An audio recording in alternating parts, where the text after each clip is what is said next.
Tayo ngayon 2.0 na K20 engine na FD. So ganda pa nito. So yung may-ari nito is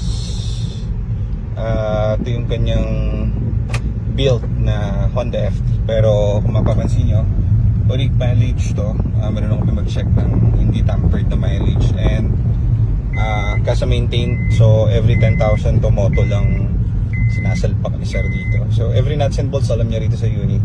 Naka piggyback na rin to na all tawag dito, lahat puro kaya speed lap to. So ganda ng record na itong coaching to, kaya kinuha natin. Kailangan ko pa sa loob. Uwi na natin to. So para to dun sa mga buyer natin ng mga Honda VTEC dyan, mga Honda boys. So ito meron tayong VTEC ulit, K20. Mamaya review natin yung ano nito, makina. Ganda ng internals nito. Uwi muna tayo, gutom na kami. Sige, bye bye.